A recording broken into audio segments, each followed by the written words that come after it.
If you haven't a clue what surveys and surveying is all about, if you are thinking of buying a property and wondering, oh golly, on some stage I'm going to have to get a survey done, if you're thinking of selling your house sometime soon and wondering what you can do to hopefully make your house survey proof, this is the podcast for you. Yes, today it's all about surveys, surveying, surveyors, and I have a great surveyor with me. I can say that very openly and honestly because Nick and his company Vospers have been working for us ever since we set the business up. So without further ado, Nick, welcome to the Sunday Property Breakfast. Well, good morning to you and to all the not viewers, listeners. Viewers, listeners, they could be viewing it actually on a Sunday morning, a wet Wednesday afternoon. The power of electronic media. So I'm told now. Yeah, we of course are both of an age. We were cutting edge in electronic media. Not.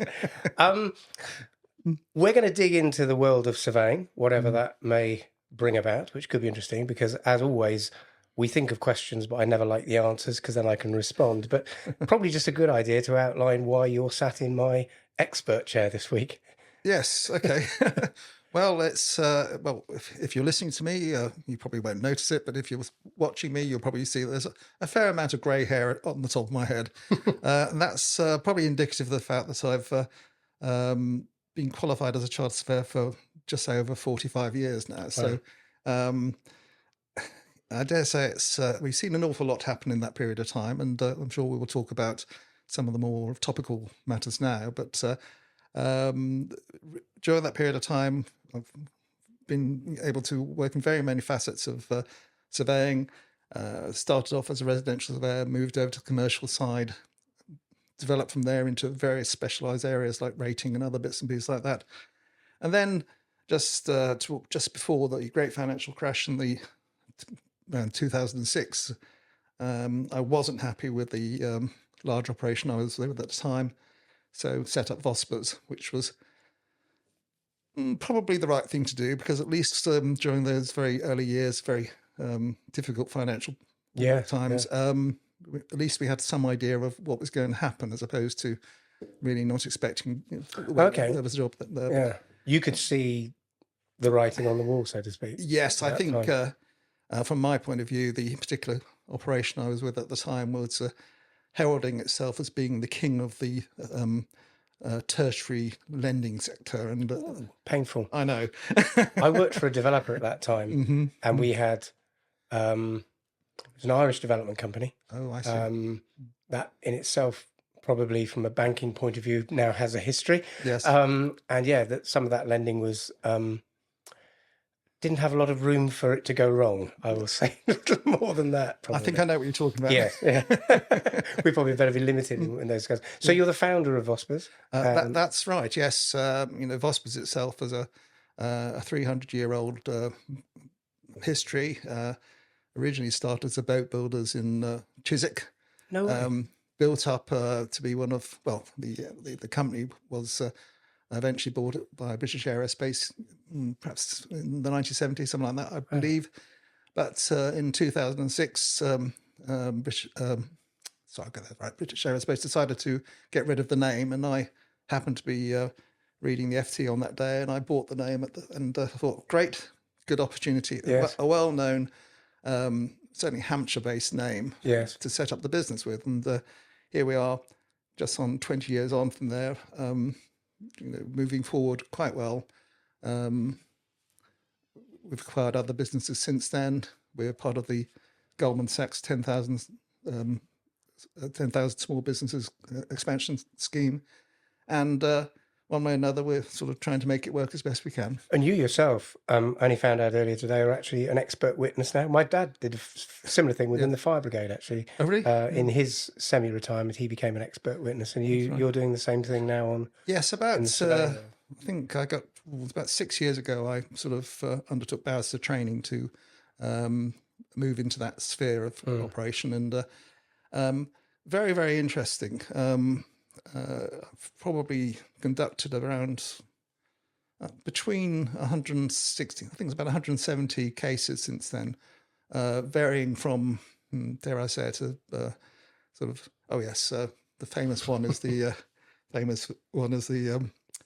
the poor construction of a patio somewhere, which carried on from more or less the day I first got qualified in expert witness until only about a few weeks ago. No way.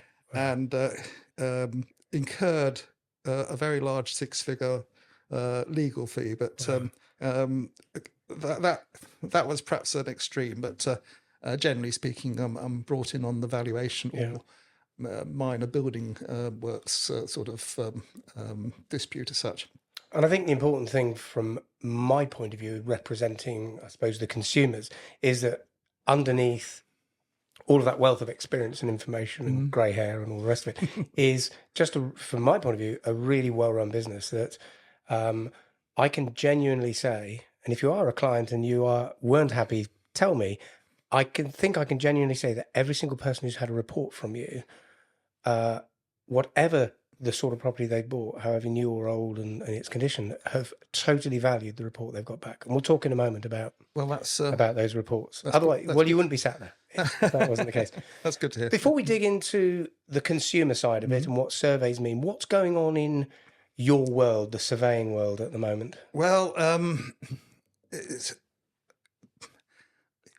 people often say that a surveyor's job is sort of almost a jack of all trades, a master of none. I mean, the fact is there's a very wide range of new issues, always changing. I mean, for instance, at the moment, we don't rightly know what the new government's policy to housing. Well, we have some idea of what they want to do. They want to improve the housing stock in this country and also the supply situation. Yeah, great. But we don't physically know what that means yet. We don't know how it's going to affect people in this area, or whether it's, we do know that the Deputy Prime Minister is wanting to push through a lot more planning consents in areas where it's quite possible there'll be a lot of outrage, but we don't know. That's on the housing side, but there's still, certainly at the London end of our operation, we still don't fully know the full extent of tragedies like Grenfell and how it could or will change the complexion of what we do. Those are just two. To what extent, as a body of surveyors, not you, personally owning and significant business within it, but as a group, to what extent are you really properly consulted so that when legislation is made, it's broadly in keeping with your advice and what you knew was going to happen, or do you suddenly get thrust upon unworkable practices? Well, I think at this point we would point out we are a registered firm under the we are members of the Royal Institute of Chartered Surveyors. Probably the bona fide property consulting profession possibly in the world, and they do a lot to make sure we're well informed. Quite apart from the fact that as part and parcel of our professional training and our professional membership, we undertake to do at least, I better get this right. Well, I like to see everyone doing at least 40 hours of CPD, continuous professional development each year, because you just need to. There are so many things happening all the time, and you might just get a planning issue in Surrey Heath, which will really affect the way we value certain properties in that area. That sort of thing. If you're not on top of it, and it changes all the time, you won't be in business for long, put it this way. So a classic case really is, if you don't train, you learn. I'm now a surveyor, and for the next 30 or 40 years, I just do my job. Your job changes every week, every month, every government, every... Well, I think I'm very lucky to, as I say, I've been qualified for a long time. There's not many days I don't go home learning something new. Yeah, I like that though, and I think that's, as long as that's the case, although my better half probably thinks I ought to stop thinking about that. I agree with you completely. I genuinely do.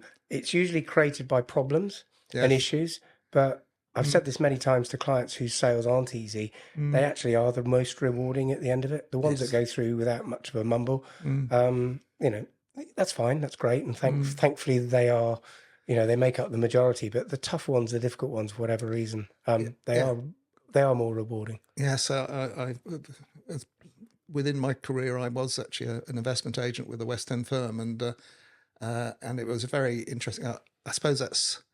I know you deal with the sort of residential end of the market. This is very much central London commercial investment work, Yeah. and probably over a period of time, again, sort of best part of 200 transactions were undertaken in the late 1980s. So that's how long ago it was. Yeah.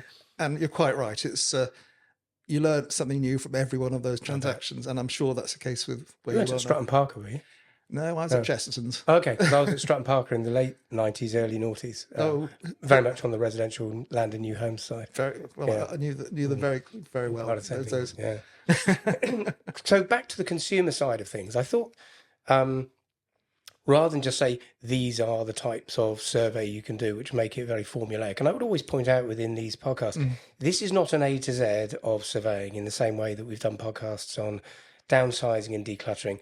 This is all a snapshot to give people a thought of, oh, I'd never really thought about that. I really ought to talk to Adrian, talk to Nick about what's going on. I thought it's better to have a couple of scenarios. And I'm going to go in chronological order here. So I'm going to be a buyer. So I'm looking at a 7 or 8 year old new home. Developer's name will not be mentioned. There are obviously loads of them around. So I'm buying a 7 or 8 year old home. I've been told it's got a bit of a guarantee. The agent has probably said to me, I don't need a survey on that. It's still got a guarantee. Where would your stance be on that? Well, I'd actually go one further than that, actually. I mean, we've you're looking at a 7 or 8 year old property. In actual fact, there's justifiable reason for you to get a surveyor involved in even a brand new property sometimes. I mean, without going into greater detail, one of the class actions I've been involved with over the last 7 or 8 years was in connection with a major developer who had forgotten to insulate most of their first phase of a development. It was interesting.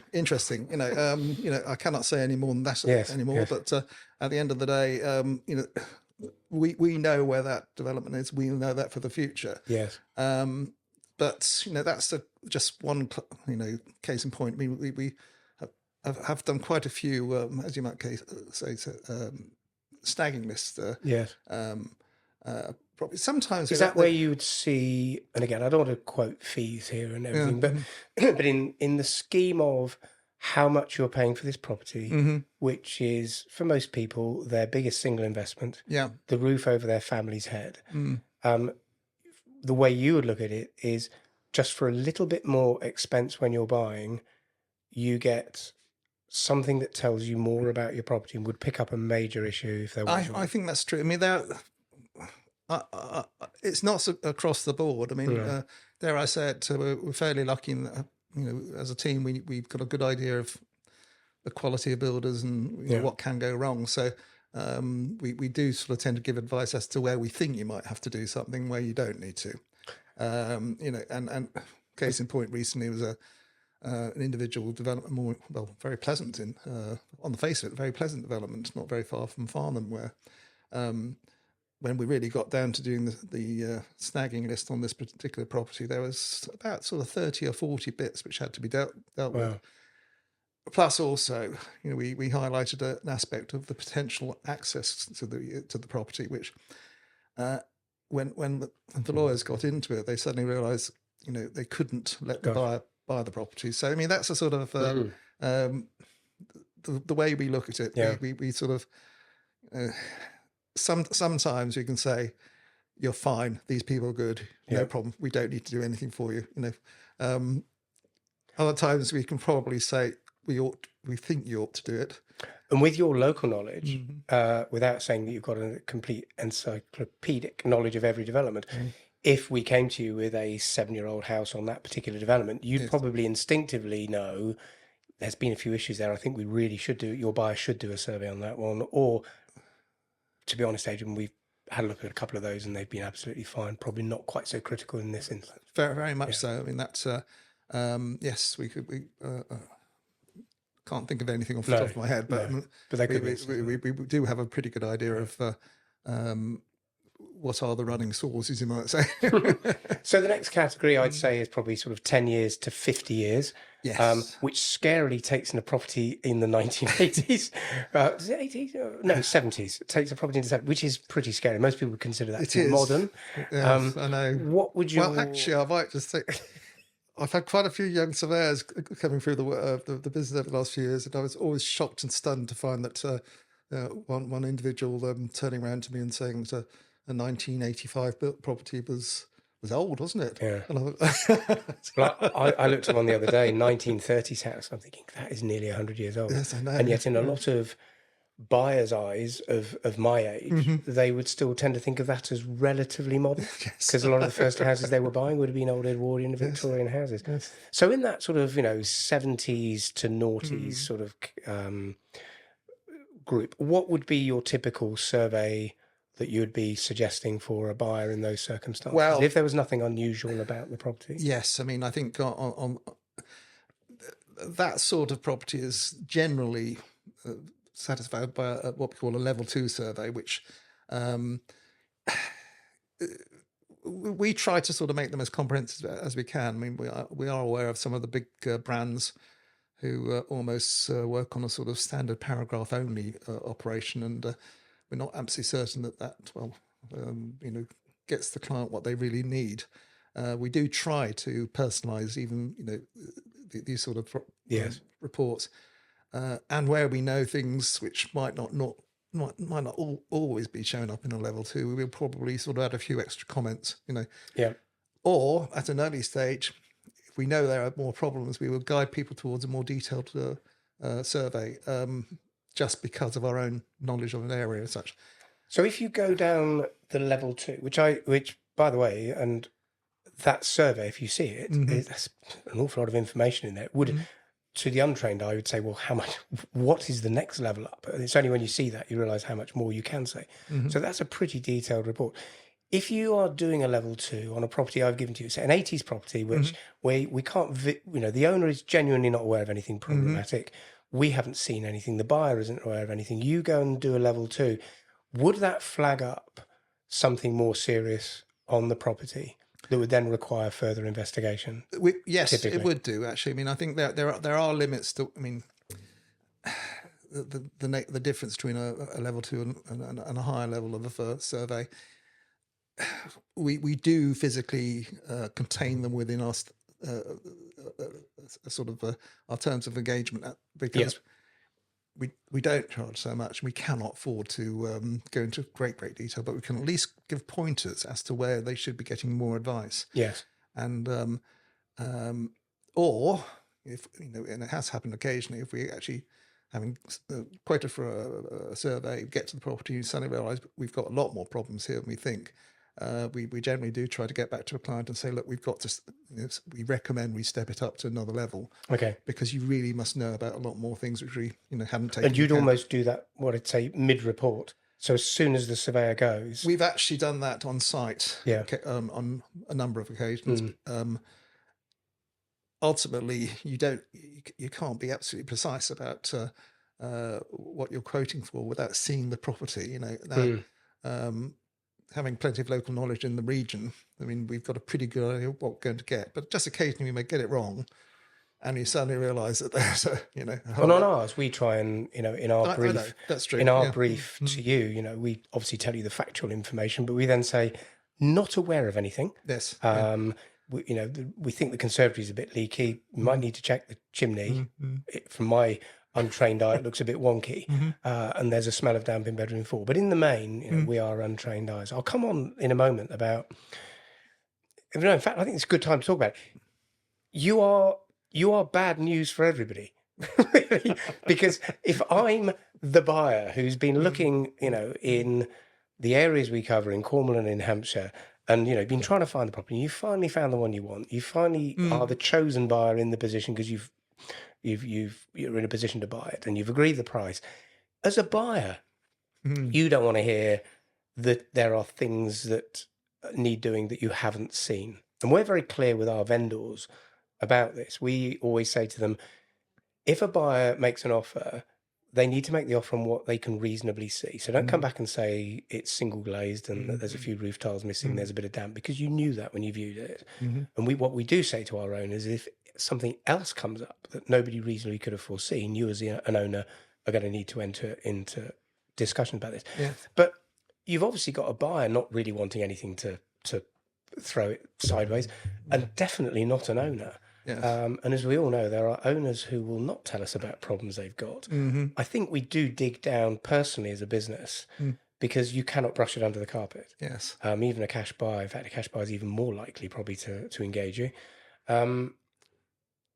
These things don't go away. So if there is a structural issue, a damp issue, or whatever issue, it will come out. May not have come out on the first viewing or the second viewing, may not even be their mate who walked around with them, but I guarantee you, when the surveyor goes around, this will come out. And as an owner, you're going to have to tackle it.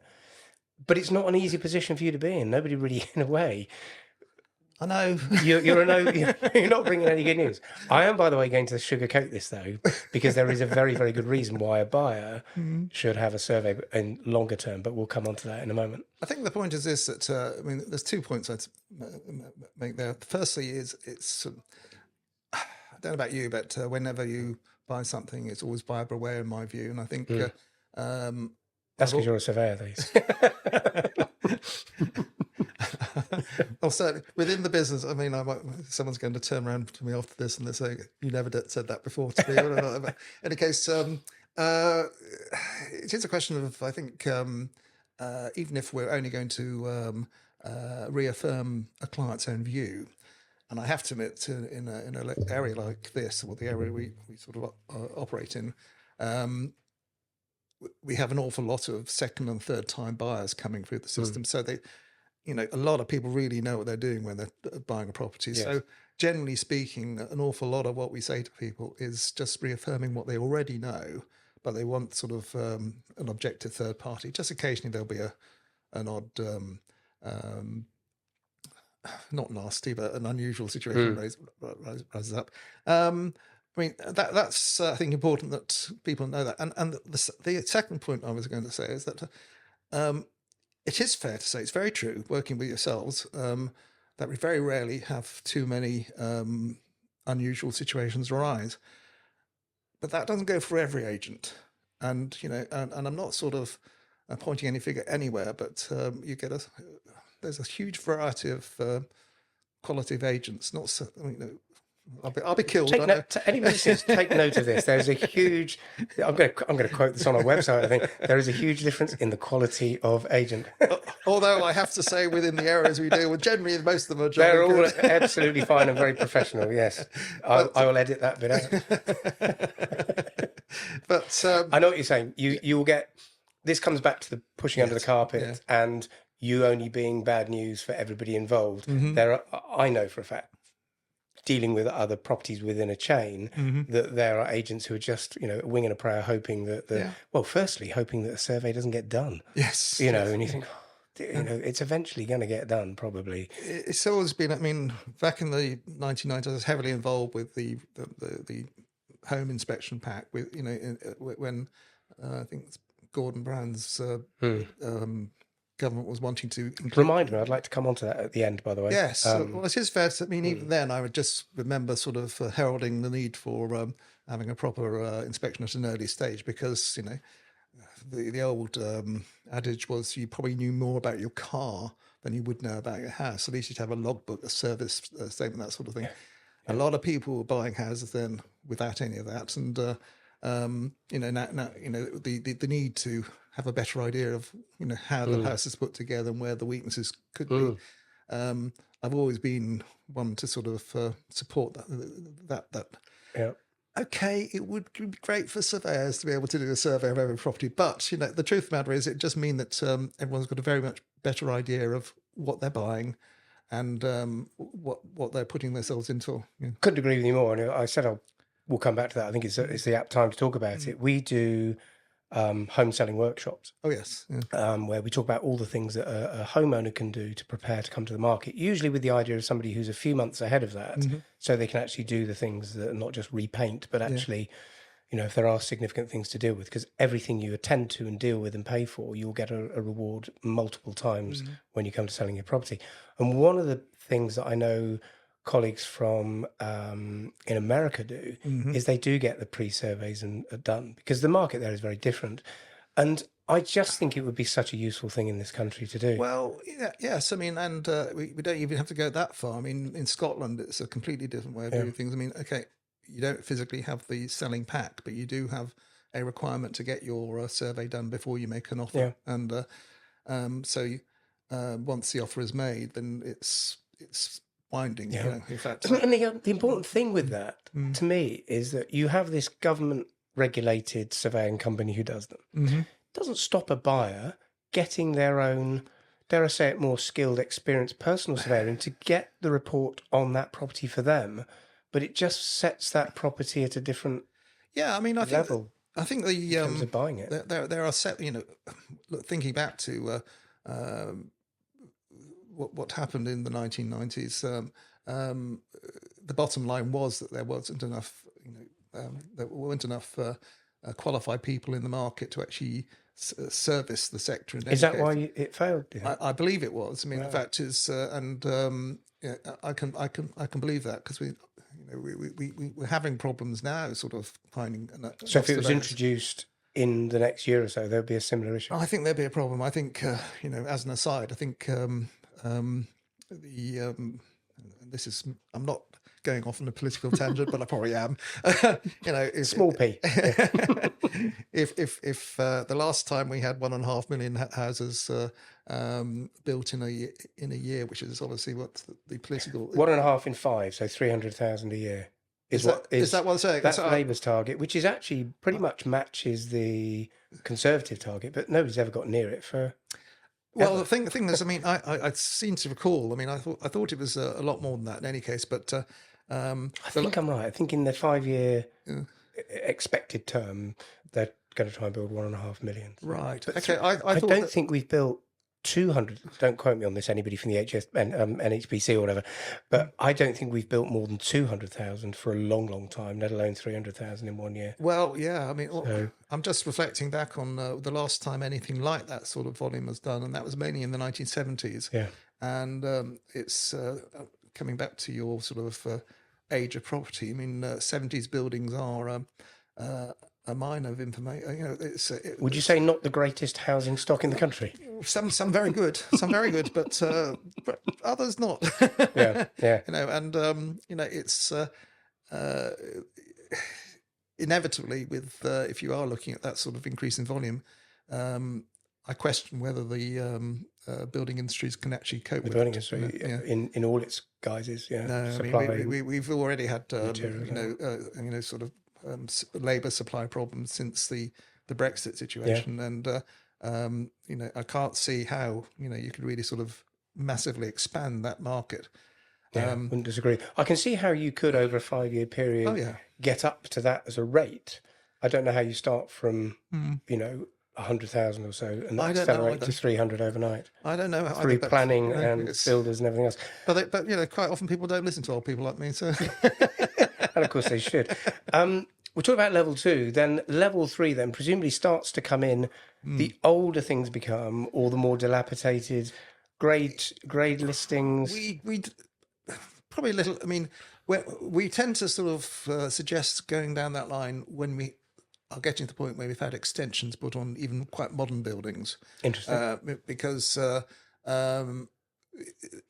wherever there is significant structural changes, that's when we would start saying we want to be able, we'd like to be able to advise a bit more about that, just to see.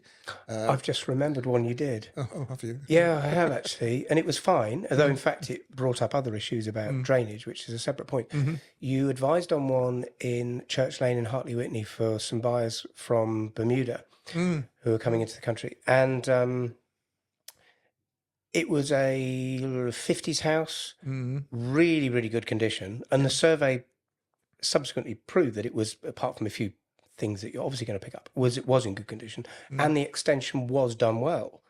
But you recommended a level 3 because of the extent of the survey, because they'd basically done a classic knock the back out, big Yeah. open plan room, lots of glazed ceiling and everything. Mm. And it came back and said, it may be in great nick, Adrian, it may only be a 50s house.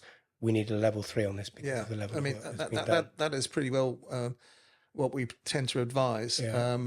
Uh, Because it there's more just, chance of it going wrong than yeah, what's been there for basically 80 years. it's also a question of trying to work. I mean, it's, I suppose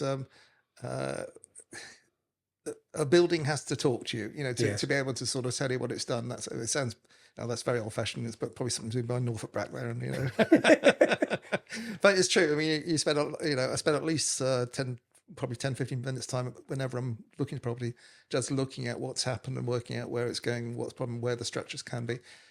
Obviously we only do a sort of a surface level inspection, but we still have to have some idea of what might have had to happen to get there. If you're knocking out a structural wall, what we would expect it to be there.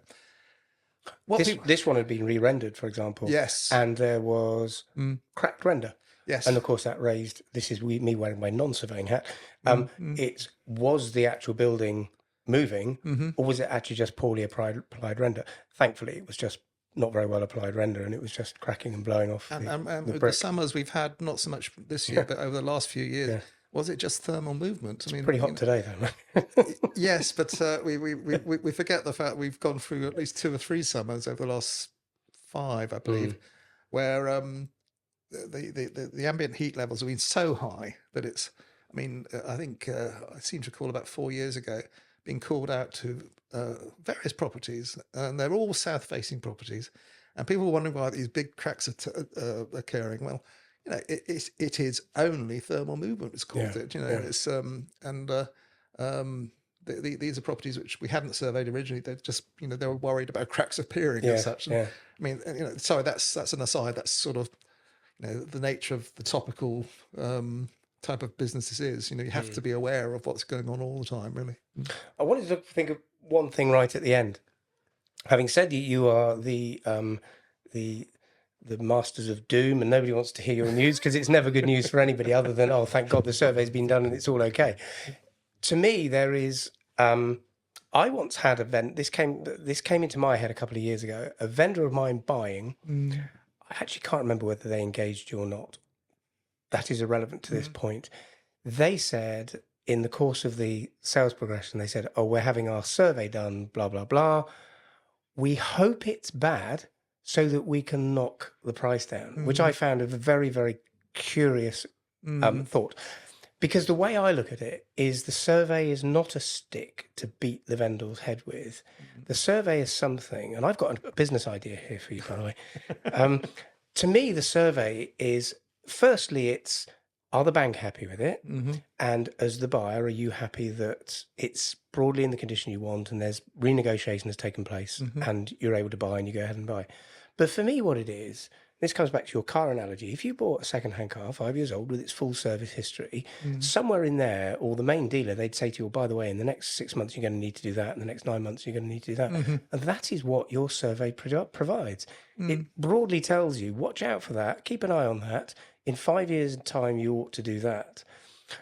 I think, apart from that being the real value of the survey, yes, not to beat the vendor up, and not to make you worry what you bought. That, to me, is the real value of this big, expensive asset.